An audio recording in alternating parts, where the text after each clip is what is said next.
Chogal, les troubadours nomades, nous sommes deux musiciens, Elisabeth et Hervé, amoureux de la musique bretonne et de la musique folk. Nous vivons à temps plein dans notre fourgon Jamie que nous avons aménagé par nous-mêmes. Nous sillonnons les routes de France et d'ailleurs. Nous vous partageons nos musiques, nos coups de cœur, nos voyages, les beaux moments, mais aussi les galères de la vie nomade. Bon visionnage! Nous sommes sur la ville de Tanger, dans la Casbah. Wow. Une multitude de petites ruelles, la Casbah de Tanger. Superbe. Notre voyage. Waouh, Elisabeth. Les sonneurs traditionnels. On dirait que c'est une bombarde, une caisse claire. Magnifique. Oui, je disais, notre voyage, notre premier voyage au Maroc tire tout doucement à sa fin. On hésite sur ce qu'on va faire. Oui, on s'interroge sur notre suite du séjour.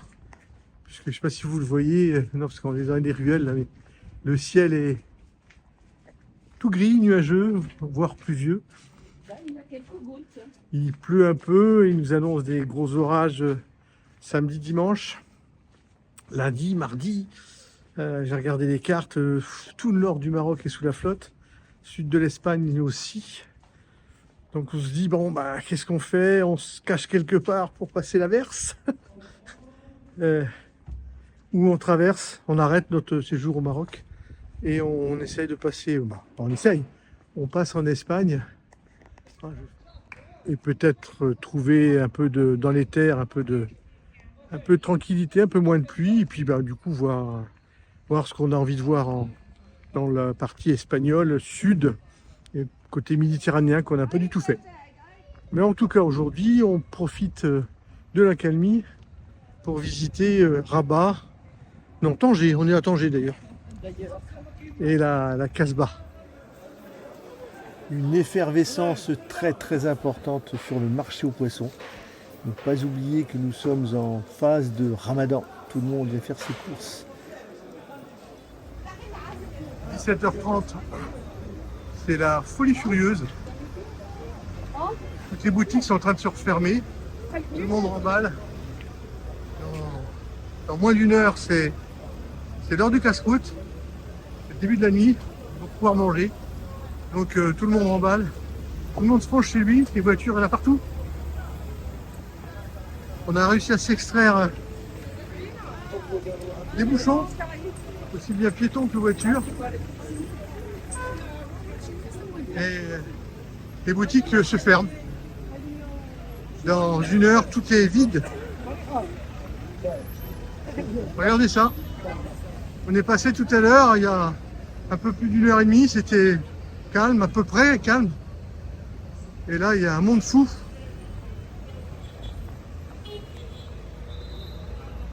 Donc il y a un petit peu d'excitation, voire de l'énervement parfois. Il faut savoir qu'on est en plein Ramadan. Donc là, à 18h20, 25, il y a l'ouverture de la nuit et on peut aller manger. Mais en même temps, demain, c'est vendredi. Sur Tanger, vendredi, c'est fermé. C'est grand jour de prière en même temps. Donc Ramadan plus prière. Les magasins fermés demain, je vous imagine pas la cohue, le monde. On a vu j'ai pas voulu filmer parce qu'il y a beaucoup de monde, mais des étals de nourriture, mais énormes. Des quantités de nourriture qu'on n'a jamais vues. Aussi bien en viande, en légumes, en épices, les dattes, les pruneaux, pâtisserie, le pain. Voilà, et tout le monde se rue en même temps. Et nous, bien entendu, on avait besoin de courses, parce que on n'avait pas calculé que demain c'est vendredi. et on allait se retrouver un peu à sec. Bon, les sacs à dos sont pleins. On a des fruits, on a des légumes, on a de quoi tenir le week-end. Allez, on va essayer de rejoindre maintenant, de retrouver le fourgon. Comme je vous disais tout à l'heure, à 18h30, les rues sont vidées. Tout le monde est parti manger. Toute la ville de Tanger s'est arrêtée, je pense. 20h, sur le parking où on est garé. Avec un gardien, 2 terrains de foot. 20h, les projecteurs s'allument et les joueurs arrivent. Là, on est sur la 3e série de matchs. Il est plus de 23h et ça continue à jouer. C'est surprenant. Et officiellement au Cap Spartel. Voilà. D'un côté, on a l'océan Atlantique et de l'autre côté, on a la Méditerranée. Voilà, donc par Par là là, océan Atlantique. et par là, Méditerranée. Voilà, c'est la... Donc on est légèrement à l'ouest de Tanger. Voilà, c'est officiellement la ligne de partage, donc il y a un phare. Mais ils n'ont pas tiré de trait, hein, on ne voit pas. On voit pas trop bien, oui. Ce qu'on voit, c'est la différence de marée, déjà. Ouais, ben nous, on était positionnés hier soir du côté est de Tanger. Côté mer, ben, ça bougeait pas du tout. Ça bougeait pas, C'est oui. marrant, À quelques mètres, ça bouge pas. Et là, la mer bouge un peu, l'océan. Donc voilà, alors, je vous retourne un petit peu là, pour que vous voyez mieux. Donc par là, l'océan Atlantique, par là, la Méditerranée. D'ailleurs, là-bas au loin, on a un bateau qui rentre dans le détroit de Gibraltar. Bonjour à tous! Hello! De bonheur et de bonne humeur. Ouais, pour nous, il est très très bonne heure parce que même s'il n'est pas tard, il est quoi? Il est 8h30 ou 9h du matin là, mais pour nous, Oui. c'est vu toutes les péripéties qu'on a eues, voilà, on est enfin, je vous le montre, vous le voyez, on est à l'embarquement, il y a un bateau qui est là, ça sera peut-être le nôtre, je dis peut-être parce que vu la désorganisation de la compagnie Balearia, on ne sait pas trop. Pour faire un petit rapide historique, détroit de Gibraltar mardi de cette semaine, puis un petit peu les jours avant, mais surtout mardi, grosse tempête, donc des bateaux ont été annulés et apparemment certains frets ont peut-être été diminués sur les bateaux qui ont suivi. Résultat, beaucoup de camions en retard et du coup la compagnie Balearia ne fait plus passer les camping-cars. Donc des masses de camping-cars qui s'amoncellent, qui attendent sur Tanger Med. Nous on est arrivé mercredi midi, on a attendu jusqu'à dans la nuit de mercredi à jeudi, on nous disait rien, on nous dit revenez dans 2 heures, revenez dans 2 heures, revenez dans 2 heures. Résultat, on est parti se promener sur Ceuta pendant la journée de jeudi, en attendant que la météo se calme un peu. Oui, et vendredi, on est revenu. Vendredi, début d'après-midi, milieu d'après-midi, on est revenu en se disant on va bien voir ce qui se passe. Et là, pareil, mais là, il y avait beaucoup de gens à la compagnie Balearia, tous de la compagnie Gutiérrez, voilà, par l'agence de voyage, qui avait pris leur billet avec l'agence de voyage Gutiérrez. Voilà, et qui faisaient le planton parce qu'ils en avaient marre d'être portés comme ça, donc ils faisaient le planton Surtout devant. On nous reportait sans avoir aucune indication sur un éventuel bateau et un horaire. Donc les gens en avaient marre. Donc à minuit hier soir, à force d'attendre, ils ont décidé de prendre les plaques d'immatriculation et faire une liste d'attente, ce qui paraissait mais d'un basique. Donc voilà, nous on a été sur la 2e liste d'attente, le numéro 8. Le numéro 8 et on a eu notre billet. Et ce matin, on s'est représenté à 7h du matin, comme on nous l'avait dit. Et il y avait à nouveau plein de gens qui n'étaient pas préinscrits, qui attendaient, qui s'échauffaient. Et Balearia en leur disant revenez plus tard. Alors, nous on a réussi à se faufiler, comme on avait un numéro 8. Et on a pu avoir notre billet. C'est dommage de terminer notre voyage au Maroc avec cette... Ouais, c'est une goutte d'eau peut-être, mais c'était vraiment désagréable. Donc on refera un retour sur l'agence de voyage Gutiérrez à Algésiras pour leur donner notre mécontentement. Ils ont tiré les prix, ils travaillent qu'avec la compagnie Balearia. Et là, c'était assez fou parce que dans le port, on voyait les autres bateaux qui repartaient, des compagnies qui avaient de la place, qui nous proposaient même de prendre des billets chez eux, parce que leur bateau, il y avait de la place, mais il fallait reprendre un billet. Et je pense que Gutiérrez a tiré les prix avec Balearia. Il ne travaille qu'avec Balearia. Et résultat, Balearia, quand tout va bien, ça va bien. Et puis là, quand c'est le problème de la météo, ils sont totalement désorganisés. Mais désorganisés... Ils ne savent pas faire une liste d'attente. Des choses un peu basiques. Parce Alors que une fois qu'on a eu notre numéro, c'était calme. Et donc ce matin, c'est reparti dans le même bazar parce que les gens qui arrivent ce matin, ils n'ont pas de numéro d'attente. Et puis ils ne veulent pas leur en donner en leur disant revenez à 10h. Ça fait depuis 5h du matin. On a vu un monsieur hier, ça faisait 32 heures qu'il était en attente devant le guichet avec sa chaise longue. Un monsieur âgé qui avait des petits problèmes de cœur, qui plus est, donc voilà.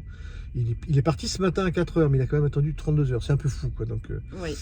Mais sinon, voilà, donc ça va être le clap de fin de notre périple au Maroc. En Afrique, et là, on va retourner en Europe. Donc, quand vous allez voir cette vidéo, ça fera logiquement un mois qu'on sera rentré. Donc, déjà, on aura retraversé l'Espagne, logiquement, et on sera même arrivé en France. Donc, voilà, et écoutez, bonne continuation. Et puis, nous, on va patienter. Il y a une quarantaine de poids lourds à rentrer avant nous et les camping-cars derrière, et on va espérer que le bateau ne tangue pas trop, que la mer ne soit pas trop agitée et que tout se passe bien pour nous, quoi. Bon, on vous donne des nouvelles en tout cas. Hein. Voilà. Bis à tous, au revoir. Oh là là.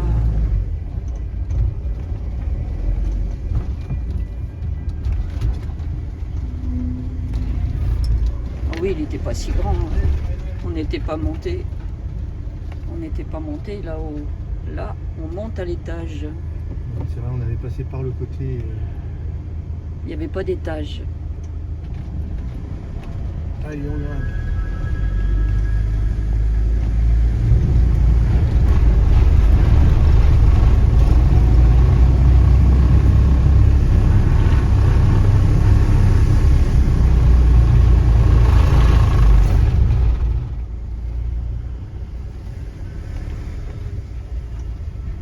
Donc on est le 15 mars, on a embarqué sur un bateau, ça tangue un tout petit peu, mais la mer n'a pas l'air trop grave. Voilà. Ça moutonne un petit peu. Comme je suis sujet au mal de mer, on a tout de suite trouvé un pont pour aller prendre l'air. Et là il y a encore des poids lourds qui attendent pour rentrer. Ils ont fait rentrer pas mal de poids lourds, une dizaine de camping-cars, plein de poids lourds, et puis encore 5 camping-cars. On va être 15 maximum sur le bateau. Mais on y est. 10h05 départ. Donc on était à 7h du matin. Alors à 23h hier soir pour avoir minuit pour avoir notre heure de passage. 7h pour aller chercher nos billets. Et ensuite arriver à attendre sur le port. 9h30 on embarque sur le bateau. 11h05 le départ. C'est long, mais c'est bon. On approche de la terre, on est bientôt arrivé. Enfin bientôt. Ça s'avance, le rocher de Gibraltar. Au revoir le Maroc. Hello tout le monde. Hello tout le monde.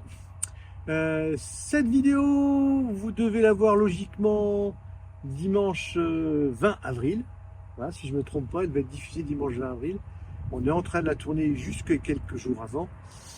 Par contre, le film que vous allez voir, lui, va se dérouler entre le 6 et le 18 mars. Donc on a un décalage de un mois. Voilà, on a quitté le Maroc. Alors je ne sais plus si c'est le 16 ou le 17 ou le 18. C'était un samedi.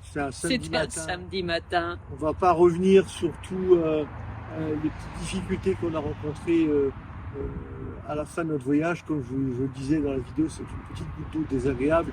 Mais voilà, tout est expliqué dans la vidéo. Ce qu'on souhaitait simplement vous faire, c'était un un retour sur le voyage du Maroc. 4 mois. 4 mois, oui, quand même. Jour pour jour, 4 mois. Et ce qu'on a aimé, et puis deux points qu'on n'a pas aimé. Après, tout n'est pas rose, hein, mais c'est notre perception, c'est ce qu'on a vécu, c'est par rapport à notre mode de vie qu'on a cherché à voir au Maroc. Donc on a fait, sur tout notre périple de 5 mois au total, on a fait 9500 km et 5300 km au Maroc. Voilà, donc vous suivez la carte, je vous l'ai remis dans la vidéo, tout le tour. Voilà. Alors, point plus. Point plus, du soleil. Oui, du soleil. Moi, ce qui m'a emballé, enthousiasmé, ému, déstabilisé, l'accueil et la générosité des Marocains. Moi, j'ai bien apprécié la simplicité des courses.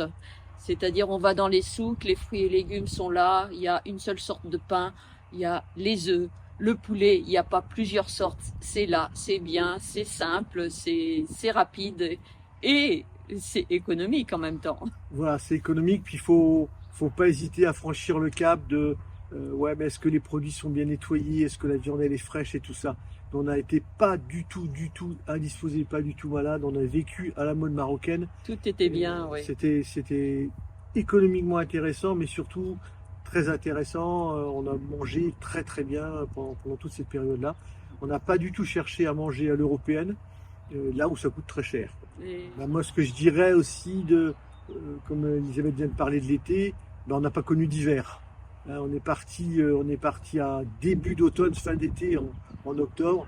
On a vécu tout l'été là-bas. On revient, on est en France. Bon, c'est plus ou moins, mais c'est quand même pas trop mal. On arrive sur le printemps. T'as dit, on a vécu tout l'été là-bas. C'était un lapsus, hein, parce qu'on a passé tout l'hiver là-bas. Comme si c'était pour nous l'été. Même si on a été, vous avez vu dans une vidéo, dans la neige. Point positif, ce qu'on n'a peut-être pas dit, des paysages grandioses, magnifiques. Partout, il y a quelque chose à visiter, que ce soit dans des villages, dans la nature. Alors nous, bien entendu, on a essayé de ne pas faire les grandes villes. On n'aime pas. On a fait très peu de grandes villes. D'ailleurs, ça sera des points négatifs qu'on vous parlera après. Mais si on va dans la campagne, peut-être un coup de cœur très fort pour nous, sud de l'Atlas, vraiment sud du Maroc, quand on approche dans le désert, le Sahara, les dunes, là des petits villages et des accueils toujours wow, super chaud. Ce qui est étonnant aussi au Maroc, c'est que se côtoie le moderne et le ancien, quelque chose qu'on ne voit plus depuis des dizaines d'années en France. Les mules, les femmes qui portent les charges. Allez revoir la vidéo qu'on a faite sur la petite ville de Rissani, quand on a visité le marché dominical de Rissani. Vraiment, on était à 100 ans en arrière, je sais pas, c'était une autre époque. Ouais. Voilà, ça c'est magnifique. Et puis cette simplicité des Marocains, ça c'est bien.